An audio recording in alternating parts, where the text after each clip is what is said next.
Live. Hello, Sunday. Hello, everybody. Welcome to Everose Raymond 360 Live. This is Tom Caltabiano, writer on Everose Raymond, and today I'm excited because we will be talking with Susan Van Allen, who wrote the very popular can opener episode, which I have a lot of questions about. So I'm looking forward to getting on the phone with Susan. Yes, hello, Leo. Hello, happy Mother's Day. Yes, hello, Lakeland, Florida. Hello, Jennifer. Hello, Chris. Hello, Karen. Hello, Bobby in Hawaii. Hello, Susan. Hello, everybody. Cold and wet Plymouth, England. I can only imagine. Plymouth, England. Of course, home of Plymouth Gin and many other things. And I think maybe somebody set sail from there at one point. Hello, Latte Queen. Hello. So we will be joined by Susan. Susan, I'll send you a request to join. Let's see here, in case it didn't pop up with that option. And of course, you can only join a live from phone. Your phone, as we've learned. So the can opener episode started. Oh, wow, Susan, that was very fast. I know, too fast. We have good primary colors going, although I have trouble with colors, but yeah. Hi, Susan. Thanks for doing it. Happy Sunday. Happy Sunday. Happy Mother's Day to everybody out there. How's my sound? It's it's really good. Hold on, it's really good. I will plug in my microphone also. You sound great, Susan, and you look great. I put on lipstick. Oh. I did not, but I can't read anything without my glasses. Wow. Okay. Karen's here. Susan, I will, because when this replays, a lot of the questions go away. So for any, I'll read the questions out loud. Good. Also, I'm just gonna relax here in my kitchen. Yeah, you can take a nap or do whatever. So Susan. Here's the thing. We have a ton that we could talk about, and here's what always happens is we run out of time with everybody who's ever been on. It's like, wow, a whole hour, and then we go, okay, we have 4 minutes left. So right away, I'm going to ask that you come back. Okay, I'm going to put you on the spot. A pleasure. Yeah, because we also have Marie's meatballs to talk about, right? We have a bunch of episodes that we could talk about. Right. But this one in particular, I think because it touches the chord of he said, she said type of thing, and because I want to go back, and because you know Monica, so and Phil obviously extremely well. So the genesis of the story. Let's just go back to the genesis of this story. The genesis of the can opener is in this room that I am in right now, right? Okay, I'm going to take it but I'll take it all the way back. Go as far back as, yeah. I know Phil and Monica very well. Sit by the fire. At Hofstra University, I was a drama teacher with Phil Rosenthal. He actually came in after me, so he was an underclassman. And let me, Susan, just because we have an international audience, Hofstra University is in Long Island, New York. Okay, it's on the east coast of New York, and it's a very good school, right? So you're there as a drama major. As a drama major, yes. Okay, great. Continue. Oh, and for you England people, they had a reproduction of the actual Globe Theatre there. And so we would do, I think that Phil and I were in the Winter's Tale together in small parts, which meant lots of fun time, backstage. And one of the funnest things that happened every year was Disco Globe.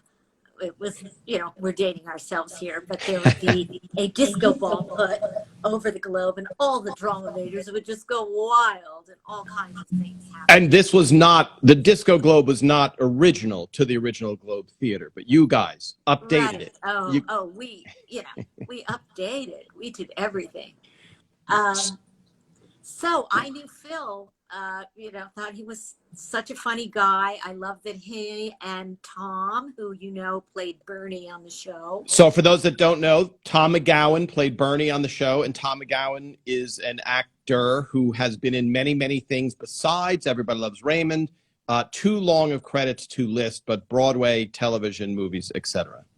Right. Frasier. Yes. You're right. And I mean, it's kind of amazing when you think of it. So there we were dancing Disco Globe. And then I graduated, and I remember I moved away to I do remember that I moved away to San Francisco to do theater there, but I would come back every summer. And the big news one summer when I came back was Phil has a girlfriend, and she is so funny and she is so great. And there I was in Strawberry Fields, Central Park, with a whole bunch of my friends, and up walks Monica, and it was just love at first sight, girlfriends at first sight. We have been friends for decades. And fast forward to, I'm working on Raymond, and Monica and I have this ritual at my little Hollywood bungalow here, that she comes over and sits across from me at this kitchen table. I've missed it so much during this time. Yes. And we drink our coffee and we talk about everything. And, once in a while, a story about the husbands may emerge. And one of these stories was about the can opener that she, the other night, we share always wanting to make things nice at home, and always wanting to have a nice dinner, and then feeling like, why do we care about that? Hey, it's, what age are we in? But there's something about it that makes us feel solid. And so she told me the story about how she was busy with the kids, and Phil had to make tuna, and she had bought this new can opener, and it was upsetting. So she told the story. And she was just venting to you as a woman would vent about her husband, not necessarily in a malicious way, but you're just sharing a story. She's just sharing a story. Sure. And maybe there were even a little laughs. And then to Susan the writer came the choir of angels singing the Hallelujah chorus, because I knew that this would be a really, really good story. And that Phil and I studied dramatic structures, and one of them is a lot of people call it a Rashomon. When we're seeing it's after a Japanese movie, we're seeing two different perspectives. Right. So I walk into the writer's room, and we would pitch stories in the springtime for the next season. And I, without warning, said, what if a husband comes home from work, Ray comes home from work, and he opens a can of tuna, and and it was just one of those great moments in the writer's room where Phil's eyes pop out of his head. He recognizes the story, and it was just so much fun to write it from two points of view. It was also really easy because you wrote the same scene twice. Right. And the same words. Were the same. It had to be. Yeah. It had to be. So it's the same word. So just for people that haven't seen the can opener episode yet, the scene plays out. Hello, Teresa. That's a great fan from Chicago. Yes. Who might be Italian, Susan, which Susan Van Allen is Italian, despite being Van Allen. The Van Allen throws. Maternally. Yeah. What am I trying to say? For those of you who didn't see it, you're seeing the same action, the same words said, the exact verbatim words said, only there's a spin on how it's characterized. And so if you in real life, Susan, if someone and I feel this personally when I hear someone retelling a story that I was there for, and I'm like, that is not how it happened at all, one iota, and you're making the person sound terrible, And it's like, and so you personally, we all want to defend ourselves and be like, I didn't snap at you, and so all those little subtle things are in that episode. So for those that didn't see it, you hear Ray's version as he tells it to Marie and Deborah's version as he tells it to Robert.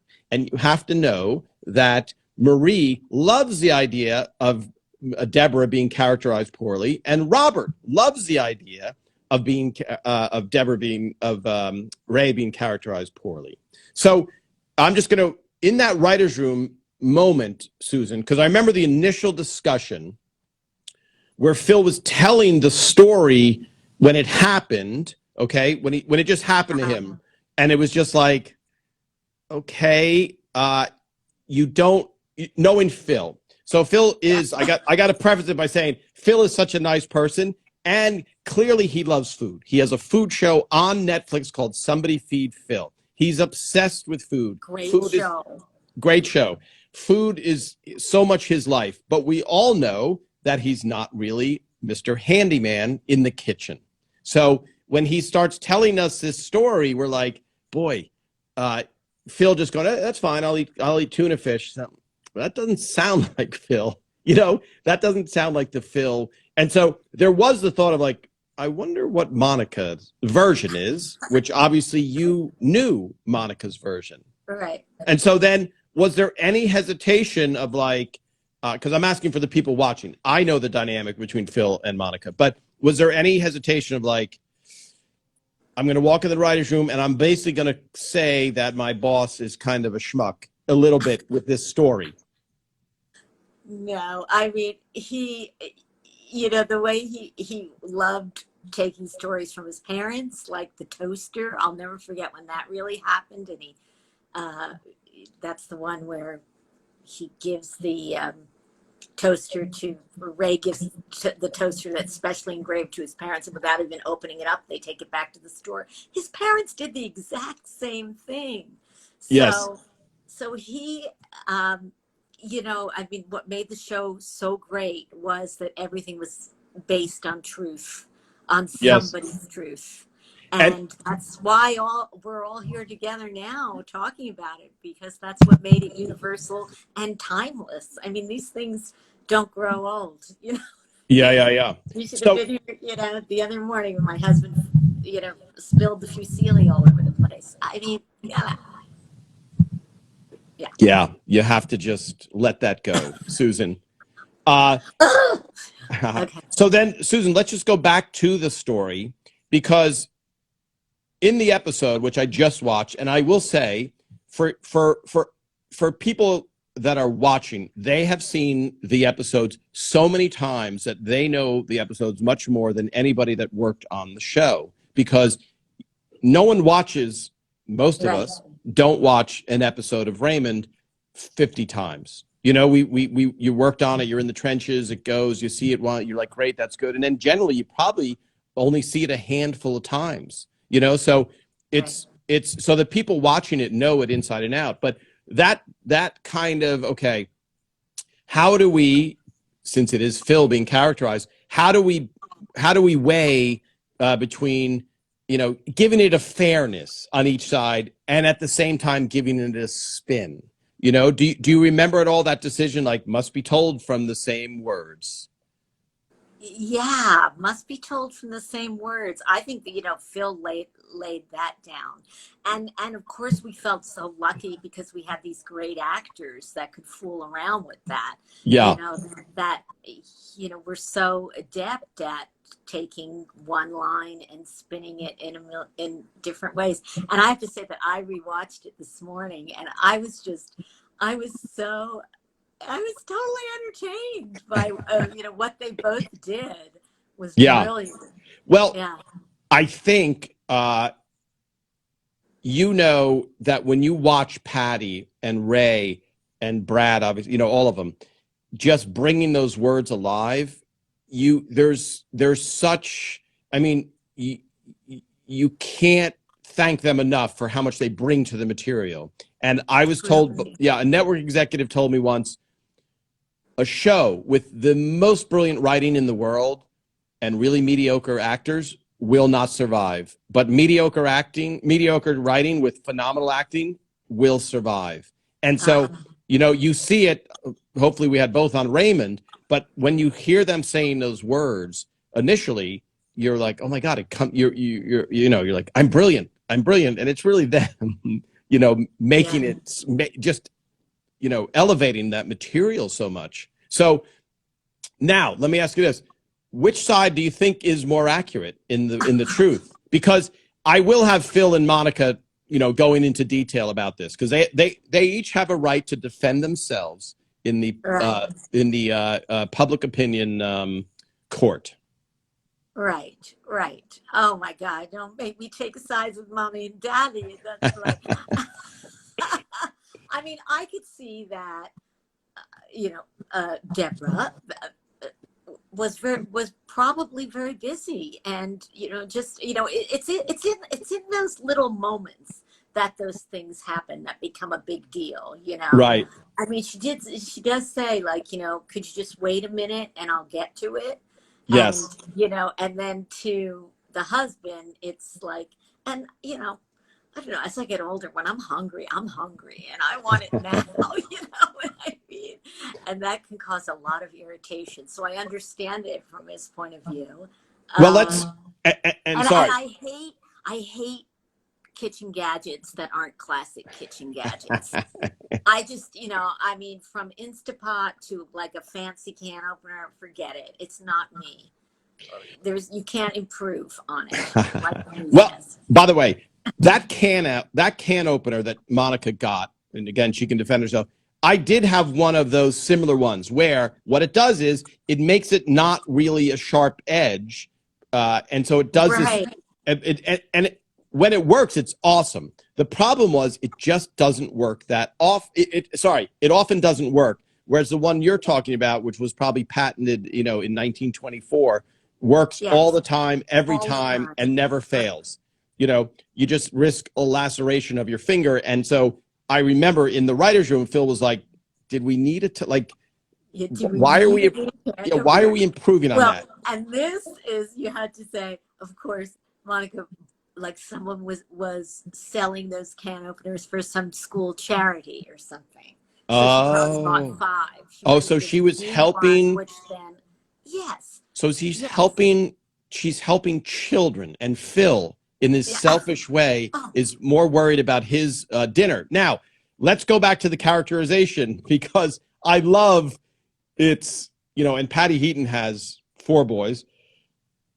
Ray's version, Patty's just feet up, reading a magazine at the table, just, which I'm thinking the odds of Patty having a moment, the odds of a mother of 4 small boys having a moment to just have the kids are perfectly behaved, and she just like reading her magazine and not attending to, because we know the truth is, and this comes out in the episode, one of the big factors is the amount of work that a mother has to do that's not appreciated. It just gets done somehow. It just gets done. And so the amount of work, so not being appreciated is such a huge thing, in real life. So then the characterization of Ray coming in grumpy and, kind of that feels more reality to me than Ray's version.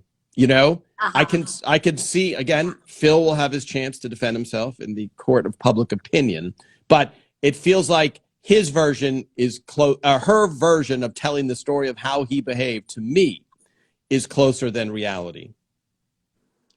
Well, I mean, because I heard it first from Monica. Yes. So I feel that I'm with you. Yes. It's all right. Susan, you can't get in trouble. Nobody's watching. Especially Phil and Monica. So you can, you're being very... I'm doing New York City. Yeah. You're being very polite. So let's talk about the Frank speech and the fat argument. Okay, this is why it's great to have partners writing. Right. Because Aaron Shore, we were just writing together, And he came up with that idea of the fat thing. I said, what? I mean, as I said, my maternal line is all Italian. We always talked about food, but my mother or grandmother, I don't recall ever having a great container of fat drippings. What was always revered, different from now where everybody has Tupperwares and this kind of things, it was just a tradition of like keeping, like reusing Coffee containers. cans. Yeah. Like you would coffee cans for coins, you know, old cans. I still use a tomato can. I should get it for coins, you know, and even reusing like cottage cheese things for Tupperware. People didn't. I don't think you could buy all that stuff. So they were like, you know, you wouldn't just throw something like that away or use it for something else. You know? Right. Yeah. So wait, so then Aaron, because Aaron has joined, Aaron Shore, which I just found a picture of you guys on stage. I usually tried to take a picture of everybody after the episode has finished holding the script with Ray. Right. And so I just posted that, and I didn't actually, great. yeah, I didn't have a chance to, I didn't have a chance to touch up that photo a little bit for Aaron's sake, because there's two black, I just don't want people to think that Aaron had two mystery moles and then he got them removed. So when he brings up that fat, because Aaron does not come from a family of, it's too bad Aaron's not watching. Right. So he mentions the fat. He said his grandmother or something. Yeah. Okay. So we'll have to ask Aaron about that. So then he says, why don't we have that fight about this jar of fat? Because I think, and everybody watching can chime in, that is the single greatest speech of Peter Boyle's Everose Raymond career. It's between that and the PMS episode, Bad Moon Rising, where he talks about there isn't a day that he doesn't hope that a comet is streaking to Earth to bring him sweet relief. But that he delivers that's a hell of a speech for Peter to deliver, right? Right. And he hits such a home run doing it. So do you remember that? Do you remember when you guys were writing that speech? Because it escalates. Right. Yeah, that was and I loved that they brought in that, because that's the can that he used to put the quarters in for the tolls. You know, right. Ourselves too. Yeah. Right. Yeah. And so, then that whole great build is just great. And plus, you know, I don't know if this happened on set, but you did a photo of that of after he says it, Ray doing that jump and that punch in the air. Yeah. Really, so, I don't think that we wrote into the script. That was pure. That was pure Ray, yeah. So that, just because you bring it up. So when I posted that picture, and that was one of the first pictures that I had taken, and I looked at the proof sheet, which I have somewhere around here.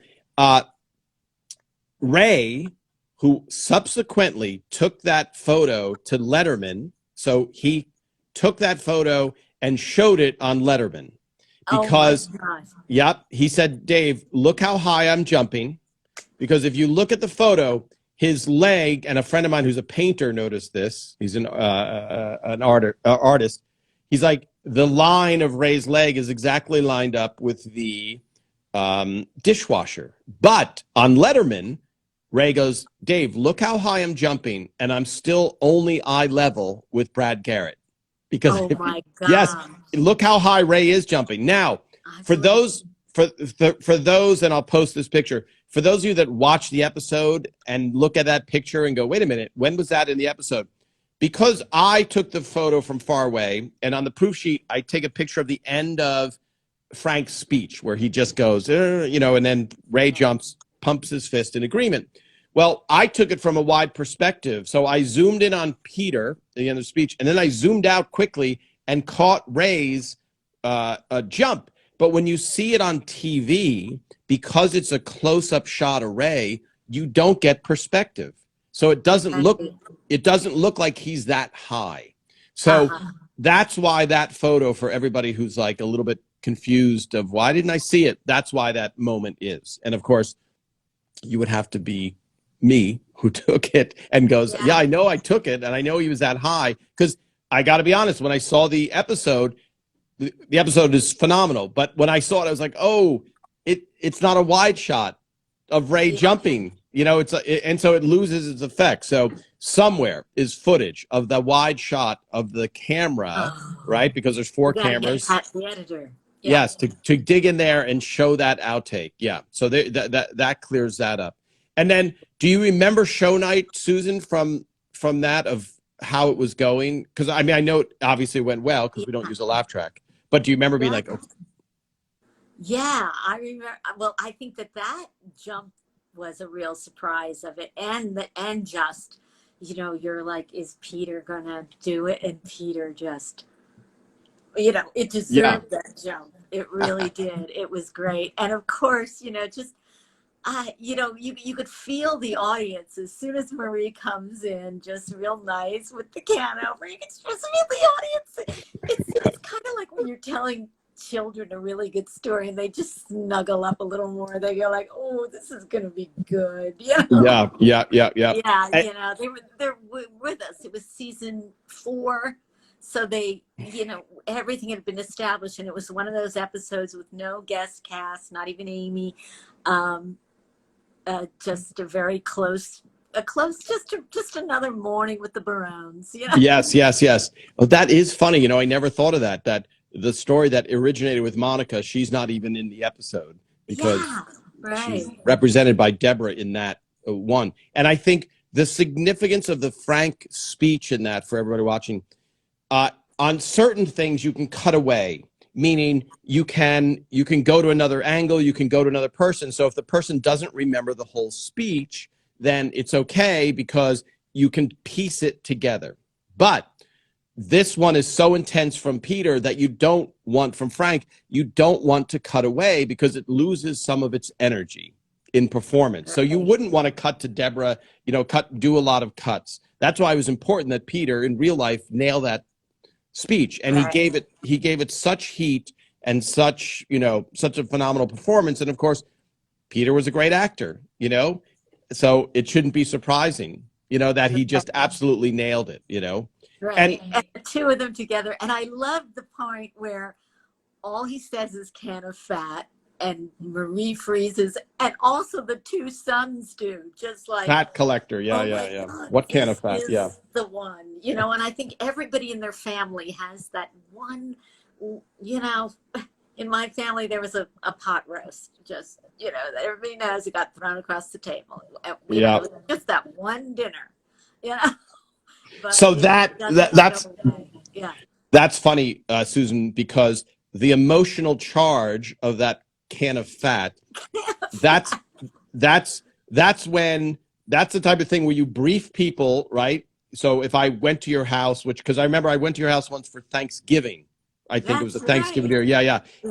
But you brief people before. You go, listen, don't bring up the can of fat. Just don't mention. I don't care if someone says, "Hey, is that a can of fat?" Be like, you know what? How are the Yankees doing? Just change the subject, because to make the great episode, that's why you have anything with emotional charge, you know, make something like The Toaster is such a great episode because there's so much emotional charge to it. Because in real life, when Phil was screaming, like, you returned my gift, like you didn't even open it, you just returned it, you know, whatever. And it's like that. And as you know, we used to say, the worse our lives are, the more bad things happen to us, the better a series is, because you can vent with that stuff. And otherwise, you know, it's just, your life just has really bad things happening and there is no outlet. But you need that intensity.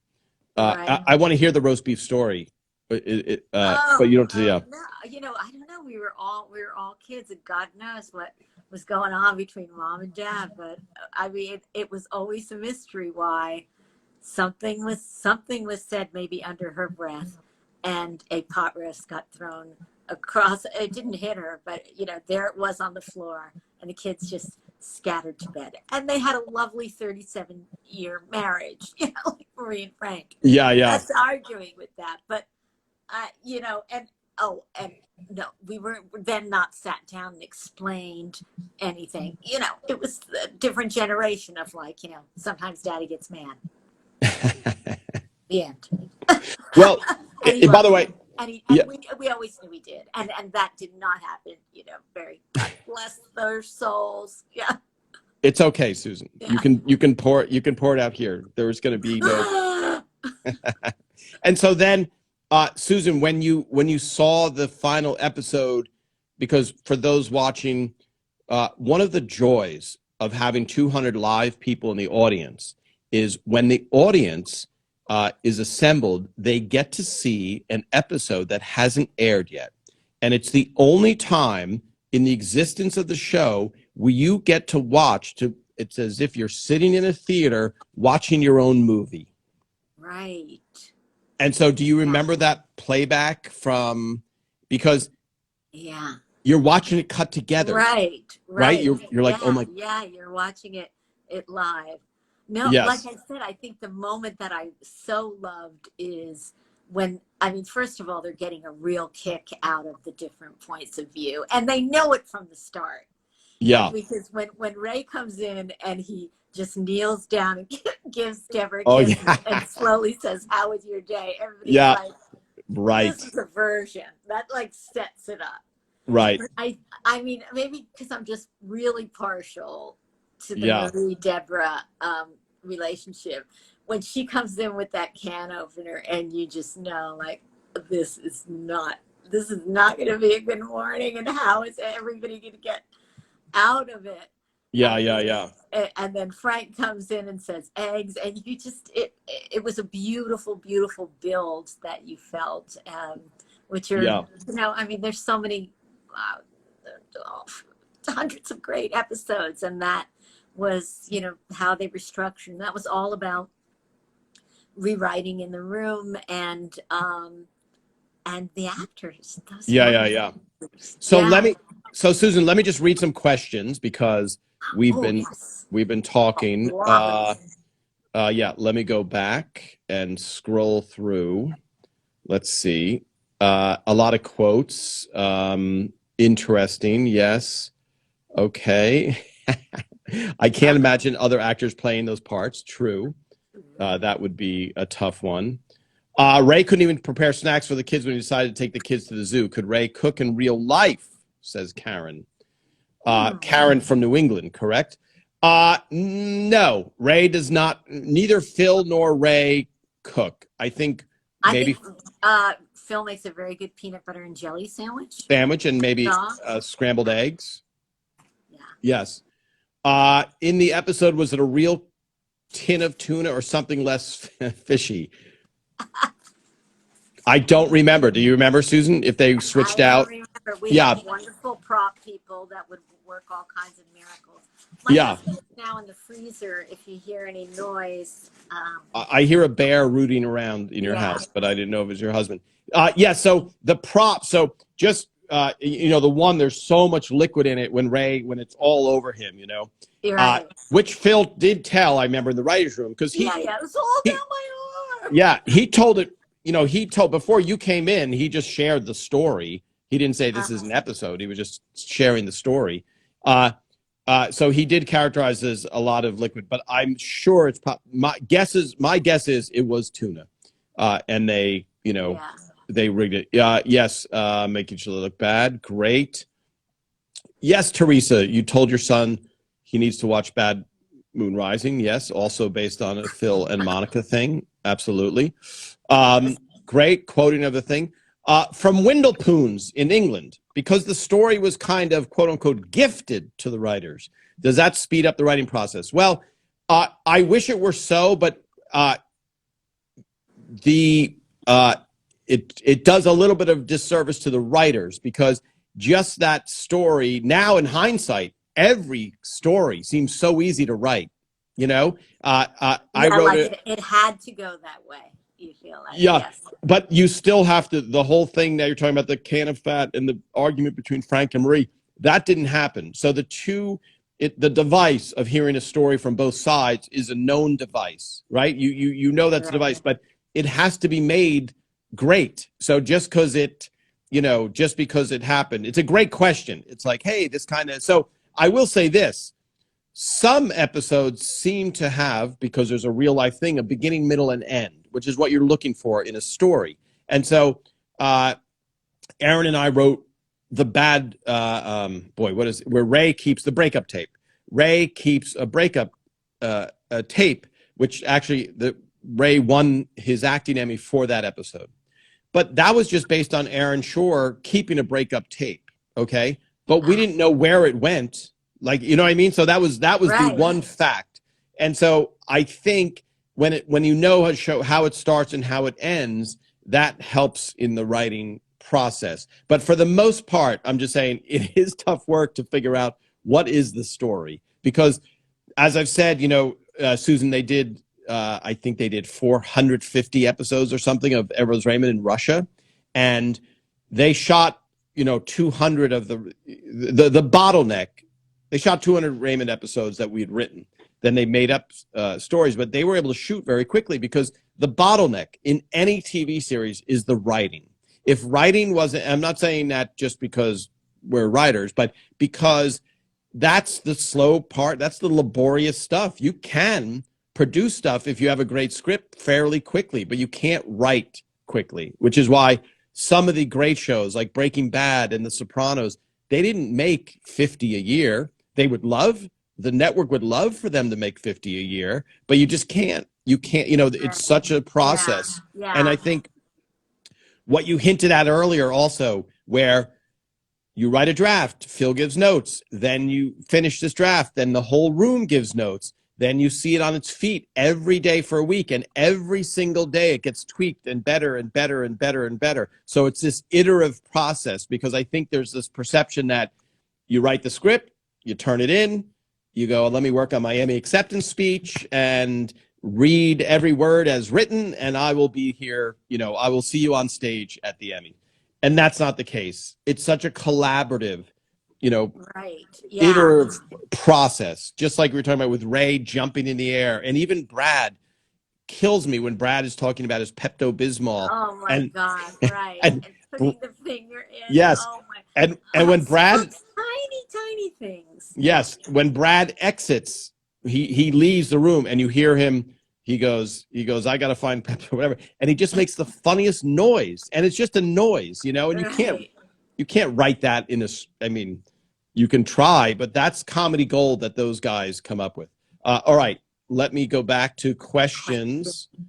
Who, working on ELR, got an Emmy? So whoever got an Emmy was a producer, depending what it is, a producer or the writer of a specific episode. So the only writer specifically was Tucker Cawley for the baggage episode, So yeah, but if you're a producer when the show wins, but then people are nominated specifically. So actors won Emmys, if they won for an actor. So everybody but Peter, because unfortunately he was up against Brad, and but he oddly, the first year of Raymond, Peter Boyle won an Emmy for X-Men. Oh my gosh. Yes. Ray and I were sharing an apartment, and Peter was above us, and he left one day in his tux, and he came back with a Emmy, and it had to be, we would only been in LA for probably a month. And we're like, oh, great. Peter won an Emmy. That was fantastic. I forgot about you guys living in the same place together. That was yeah. Which another episode was based on? Yes. Which one, though? I know there's about Robert and the girls. Or okay. Yeah. That story is, so Ray, just since we're talking about it, when Ray moved out from Los Angeles, when Ray moved out to Los Angeles, he had 3 kids and he lived in Queens, and most TV shows get canceled. So we had a friend who was the star of a show, Greg Giraldo is his name, a show called Common Law. He was the star of the show. He and I did stand up in like July. A month later, we were both living in LA. He was starring in his own sitcom. I was starting to work on Raymond. Within 4 months, he was already living back in New York. Right. So when Ray moved out, and we knew this could happen, and it usually happens, very few shows go past the first year, sometimes not even 6 episodes. So Ray said, I'm going to move out. I'm not going to move my family. And Tom, if you want to, we'll share an apartment. And then, when the show gets canceled, we'll move back to our lives. That was really the perception. which sounds funny in hindsight when you look at the success the show was, but that was the more, if you're going to be a betting person, I would bet, like my friend Greg Giraldo, you're back in New York within 4 months. So when Ray's wife, Anna, she said, I don't want any girls at your apartment, Tom. I don't want you, because Ray's a married guy. And so in her mind, meanwhile, he's living with a bachelor. He's living with a bachelor, and there's no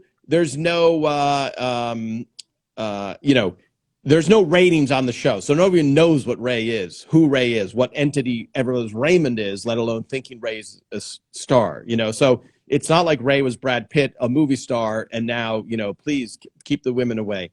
Peter Boyle, additionally, same thing. His family, married, 2 kids, lived in Manhattan. He rented a place. It was called the Hill, is still there, the Hillcrest Apartments. So Peter was 1 floor above us. So on Sundays, Richard Marion, Ray's acting coach, let's say, would come to the Hillcrest, and we would rehearse the table read beforehand. Oh, great. Which was great. So one of the episodes, I think, I can't even remember it. It's where Ray, Deborah shows up with a basket. The fans will know. Deborah shows up with a basket of laundry or something, and she goes, the girls that are in the apartment go, "Oh, your cleaning lady's here," or something like that to Deborah. I don't remember. Someone watching will know the name of the episode. Here's a question: are there any episodes that were filmed but never aired?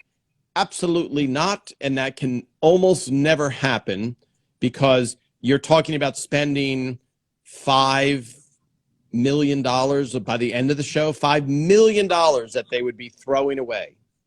So I know that. Okay, thank you, Kyle. It's called Robert's Apartment. Thank Yes. you. Right. So there were some episodes of Seinfeld that I read about, one in a Chinese restaurant, one they're lost in a parking lot, where the network said, we don't want to air we want to bury that. So meaning they would air it on a night when they don't think they're going to get big ratings anyway. So usually they wouldn't air episodes over the Christmas or Thanksgiving holidays.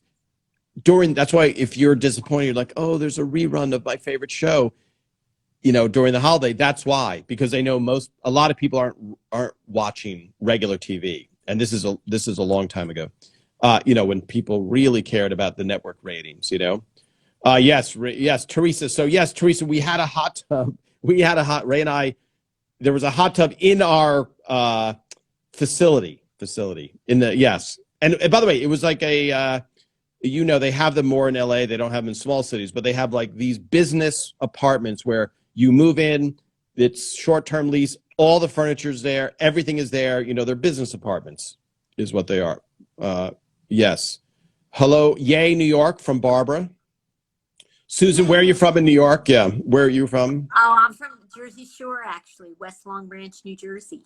Okay, so I'm from New Jersey also. So yay, New Jersey. Monmouth County near Asbury Park, yeah. Right, and where is Hofstra located on Long Island? Hempstead, Long Island. Hempstead, Long Island. Karen, yes, family photo is your favorite. Karen, great. Lou Schneider. Donnell, am I pronouncing it? Clyde Bruckman's final repose was the best episode of X-Files with Peter. That's very good. That's great. When Ray freaks out. Yes. Scrolling back to Brad is so funny. The noises he makes. Yes. Hysterical. Yes. Yes. A lot of it's just his size, and his size, and a tiny finger in a Pepto-Bismol bottle. That is just funny. That's comedy. Yes, from Karen in Plymouth. Susan, do you have any other funny stories from you and Monica? Not necessarily Raymond related. Oh my gosh. What is I mean, we just do girlfriend things. Sometimes we like old fashioned, like we go grocery shopping together here at Gelson's, and we make each other laugh because we are those old ladies that if we see somebody with a baby, this is like pre-COVID times, we have to stop and talk all about the baby and talk all about motherhood and that kind of a thing. So that's one of our So now Now, so Gelson's is a restaurant here, and you're talking about anytime you and Monica run into a mother with a baby in the supermarket, you're Yeah. the annoying So, women who have to we're the fawn over the annoying kid. women. Yeah. Yeah. Who have to fawn over the kids. Yes. Right. Uh, Right. Yes. And we have fun, as we age, talk about the funny things that are happening in our faces, and so it's great to have. It's that kind of girlfriend. can I say, Susan, the funny thing is, because you do look great. You look the exact same as when the show started. Oh, As please. no, but as a photographer, the worst thing I can do is show any photo I've taken to any woman in the world, because Oh, I take a photo, I go, what a beautiful photo of this person, whoever it is. And I'm talking about from non-famous to very famous to very, they always see their flaws. And I sit there and I go, I don't see the wrinkles around your earlobes that you're talking about. And I don't think anyone will see them, but they just focus on them like a laser beam. And they're like, I hate this photo. And I can tell. I just posted something on Facebook for my friend's assistant's birthday. And I'm like, that's weird. A lot of people like that photo. She did not like it. So then I saw her and I said, did you see the photo I posted for her birthday? She said, yes. I look fat, old, wrinkled, and whatever. And it's a beautiful photo. It's a beautiful photo of her, and she looks great. So, yes, you and Monica. You should come over and do a photo shoot of us, because it's all about this kitchen. I mean, we've done things in the kitchen through the years, like these curtains. She had a friend help me make these cherry curtains, and we have a teapot. I mean, we have our little. This is just it's a great. I mean, I think everybody should have this kind of relationship with somebody in a kitchen. I mean, I'm lucky to have really good girlfriends in my life. Yes. Yes. Absolutely. I couldn't even tell. I thought that was a backdrop. I didn't realize they were curtains. Sorry, I'm reading questions now. No, was Peter able to give the fat speech in one straight take? Yes. Yes. He was. Yeah. Susan, let's thank Elizabeth Herring. He had a really great dialogue coach. Yeah. Right. So I've had Elizabeth on, and we've talked to Elizabeth. I have hundreds of pictures of Elizabeth standing next to the actor with a very concerned look on her face as she's as they're torturing her and going, line, Elizabeth, Right. Yes. Susan, do you miss the East Coast? Oh, I do. I get there as much as possible, and my whole life has changed from traveling a lot to Italy. So I miss that too. Yeah. So off of that, someone was asking what you're doing now. So let's talk about that, Susan.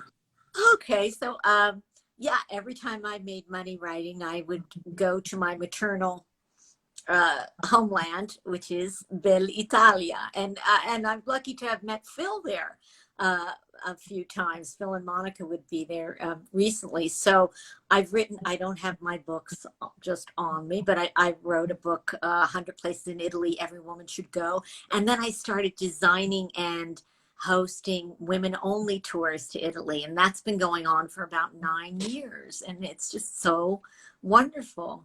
And it is, and whenever Women on a Trip find out that we're, that I wrote on Raymond, there's always we're sitting in some beautiful place and they start talking about episodes and talking about the characters like they're real, like, oh, poor Amy.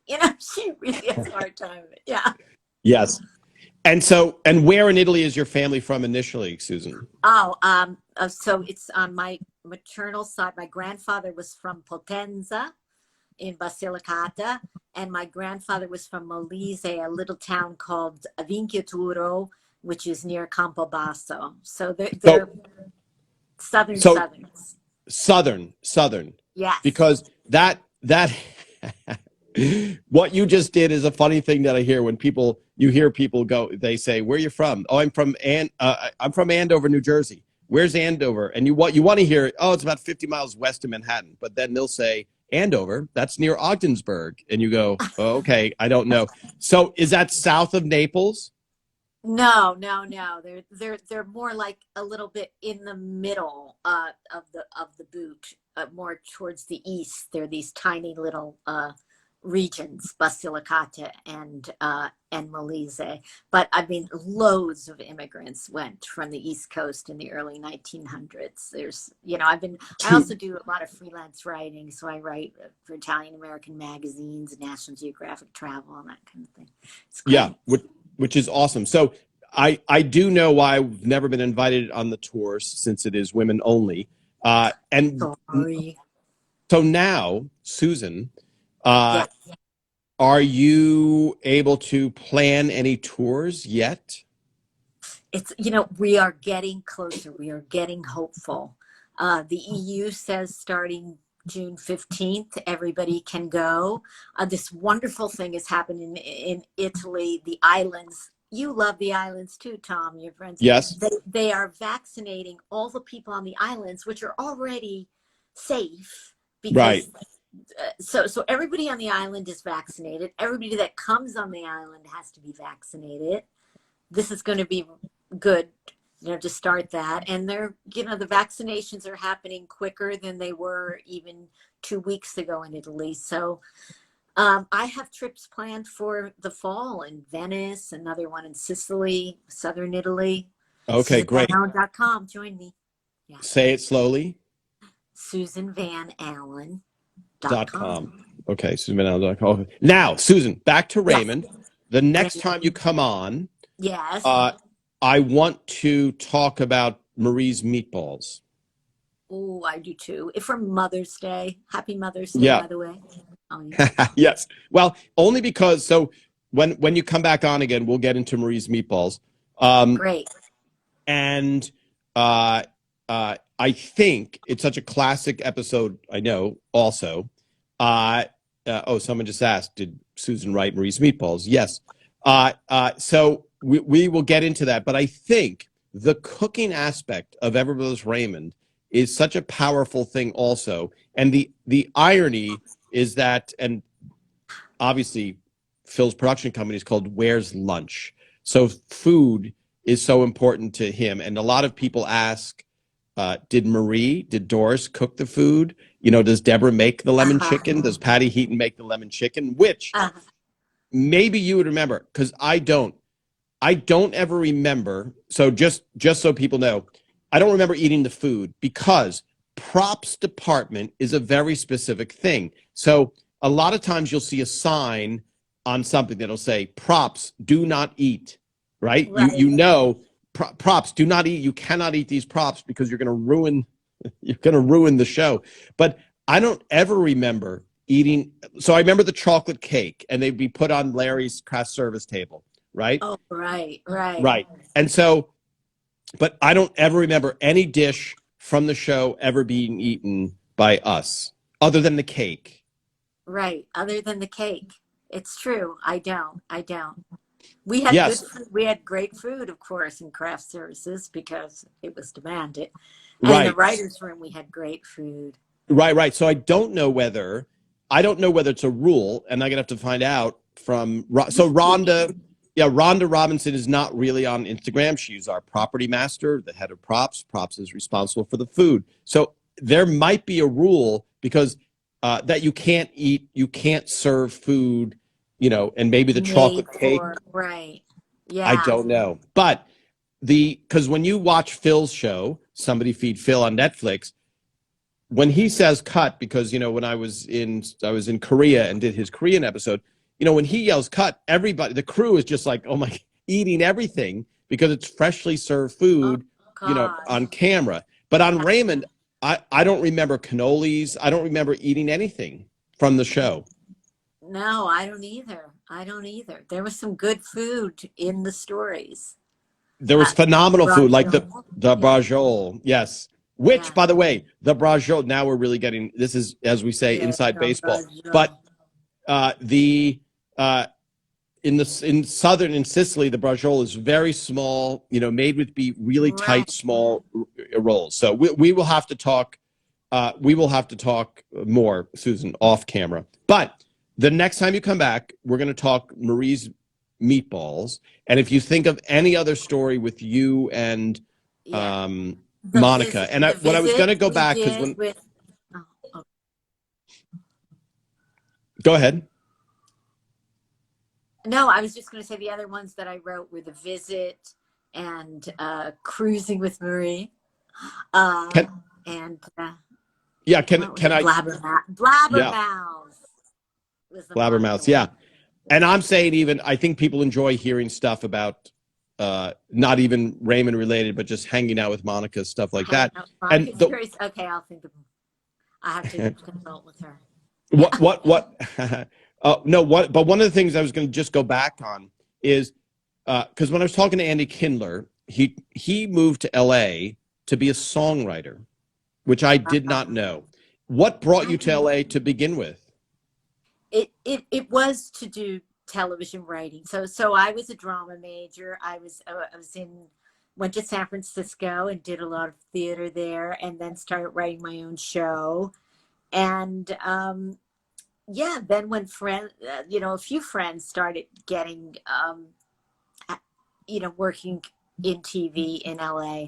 So that's why I also made the move halfway like Ray did, because my husband and stepdaughter were up in San Francisco. So I just came by myself and tried it out. Yeah. Okay. And Okay. then, but I mean, my heart has so long been in Italy, and it's always been in writing. And so now that I get to do both and then see how my writing works live with people on these trips, it's Yeah. marvelous. It's marvelous. Yeah. No, it's Oh, and awesome. one time I was on a plane next to these people, and they said, and we were flying to Rome, and they said, we're going to go to Rome. I don't know. We go to a special place to vacation in Rome because we watched an episode of Everybody Loves Raymond. And so we fell in love with Anguillara, right? I said, oh, you will not believe who you're sitting next to on this plane. So it And really has did they I mean, so, yeah. oh, they Well, could not what's believe funny it. It is was beautiful.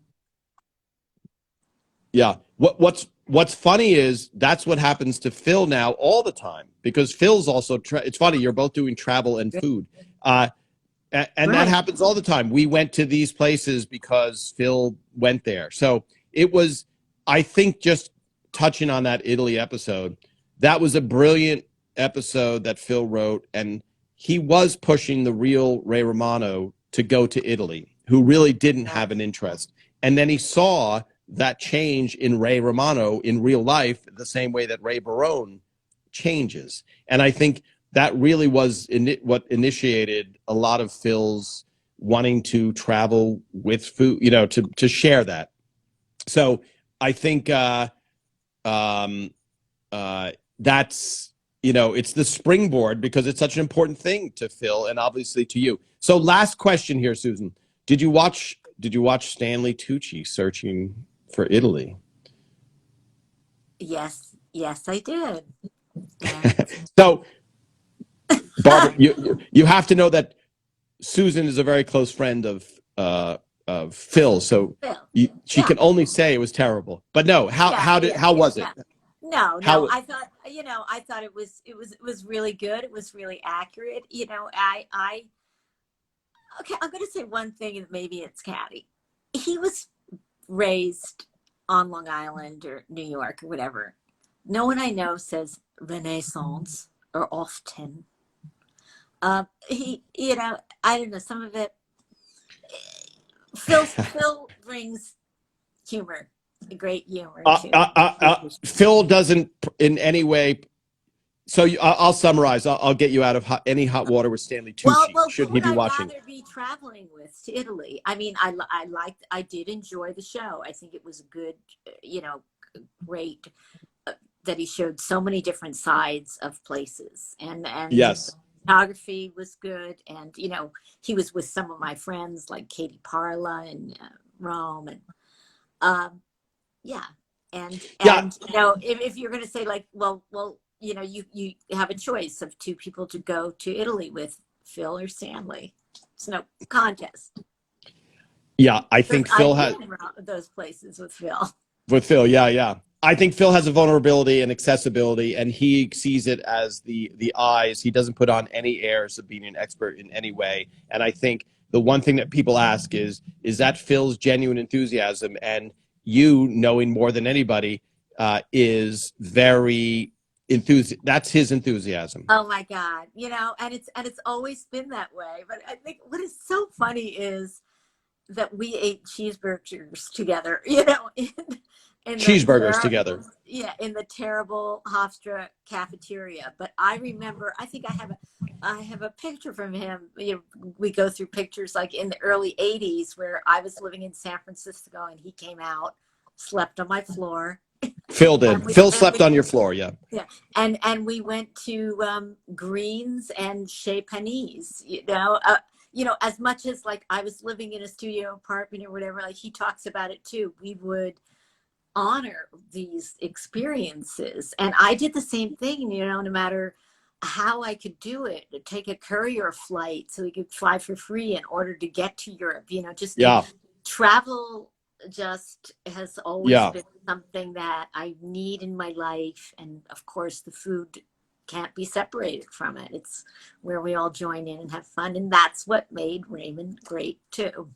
Yes. So, good food. Yes. And an excellent, by the way, it's always a good sign when a lot more questions come in. But I think, so Teresa's saying Phil's not a snob.